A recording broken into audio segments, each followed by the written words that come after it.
La circulation de l'air, ça jouerait un rôle important dans la propagation de la COVID-19, surtout dans les résidences pour personnes âgées et les CHSLD. L'entreprise montréalaise Brainbox AI vient de mettre sur pied un système d'atténuation des virus aéroportés dans les installations de ventilation et de chauffage.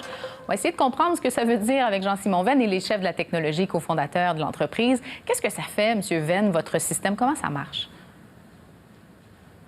Bien, c'est assez simple. C'est que l'ensemble des édifices ont été configurés, programmés durant les dernières années, je vous dirais dans les 20 dernières années, pour optimiser la consommation énergétique tout en respectant le code du bâtiment.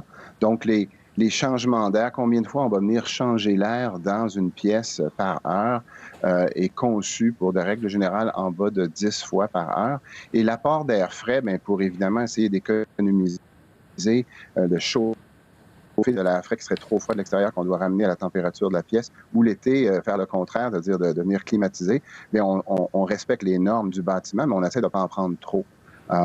Nous, on a regardé cette situation-là parce que notre expertise, elle était d'économiser l'énergie et tout l'ensemble de nos systèmes d'intelligence artificielle étaient configurés pour venir optimiser encore plus ces systèmes-là. On a regardé la situation actuelle, on s'est dit, dans le fond, les recommandations actuelles émises par les différentes autorités en charge de déterminer les normes étaient à l'effet qu'il fallait augmenter le changement d'air le plus possible et d'apporter le plus d'air frais de l'extérieur possible dans les bâtiments où les gens sont. Alors, on a dit, on va tout simplement reconfigurer nos algorithmes d'intelligence artificielle pour leur dire, le but ici, ce n'est plus de sauver l'énergie, mais d'augmenter le plus possible l'apport d'air frais et les changements d'air par heure dans n'importe quel édifice où ça serait déployé, tout en maintenant évidemment le confort. Je pense aux hôpitaux, par exemple, qui ont des systèmes à pression négative. C'est l'idée, là, c'est d'apporter de l'air non vicié, si vous voulez, ou non contaminé davantage. C'est ça l'objectif? Tout à fait. Puis dans les hôpitaux, c'est déjà configuré comme ça. Alors, un hôpital va avoir facilement entre 20 et 30 changements d'air à l'heure, tandis qu'un édifice plus commercial va être en bas de 10 changements d'air à l'heure. Donc, oui, l'hôpital, lui, est déjà optimisé pour cette évacuation de tout pathogène qui pourrait en suspension dans l'air, tandis que l'ensemble des autres édifices, eux, ne sont pas configurés de cette façon-là. Et là, ce qui est intéressant, c'est que vous dites que vous offrez cette technologie-là gratuitement aux propriétaires d'immeubles. Comment on fait pour y avoir accès? Bien, c'est tout simplement nous contacter. L'idée ici, c'était de faire une contribution à l'effort. Il y a tellement de compagnies en ce moment qui font des dons, qui amènent ce qu'ils peuvent pour aider. On s'est dit, nous, qu'est-ce qu'on peut faire? On est des ingénieurs en intelligence artificielle, on est spécialisés en chauffage, climatisation, ventilation. Alors, mettons à la disposition de tous ceux qui le désirent cette technologie-là pour qu'on puisse faire notre part. Évidemment, il y a des établissements qui en auraient possiblement bien besoin. Est-ce que vous avez présenté votre système au gouvernement, par exemple? Oui, on a présenté notre solution au gouvernement qui sont en train de regarder comment ils pourraient l'utiliser. Et pour les CHSLD, je pense à certains établissements là, de vie aussi où la situation est critique, évidemment. Est-ce que dans certains établissements vieillissants, où les infrastructures sont désuètes dans certains cas, est-ce qu'on peut quand même introduire ce type de technologie? Oui, tout à fait. L'intelligence artificielle va reconnaître les limites des systèmes. Donc, évidemment, va tenter d'optimiser avec les systèmes en place et va amener ça dans la limite du raisonnable de ce que les systèmes peuvent fournir comme effort.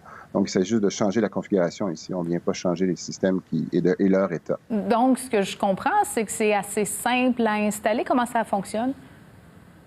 Bien, il s'agit on vous envoie une boîte, on le fait même à travers des courriers, on utilise FaceTime pour guider le client pour qu'il connecte lui-même la boîte.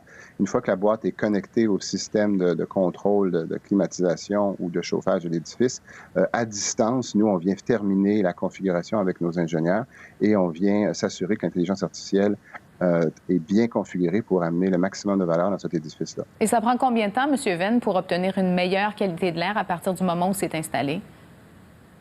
C'est une question de jour. L'intelligence artificielle a besoin d'un apprentissage, donc il faut quand même collecter de l'information au début pour que l'apprentissage se fait. Mais après quelques jours, le système est complètement fonctionnel. Mais comment vous faites pour être certain? Là, on ne parle pas d'éliminer le virus là, ou les virus ou les contaminants qui seraient présents. Comment vous faites pour savoir, pour mesurer l'amélioration de la qualité de l'air?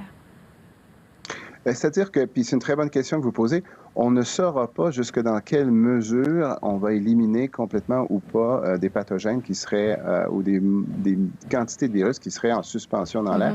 Ce qu'on sait, c'est qu'on va venir augmenter. Si dans un édifice, il y avait 4 changements d'air par heure et nous, on l'amène à 16 ou 17 changements d'air par heure, dans tous les cas, on vient améliorer la qualité de l'air à l'intérieur de cet édifice-là. Vous en avez installé beaucoup jusqu'à maintenant, M. Van? On commence à en installer, oui, il y a plusieurs clients. Étonnamment, on reçoit même des demandes de Vancouver.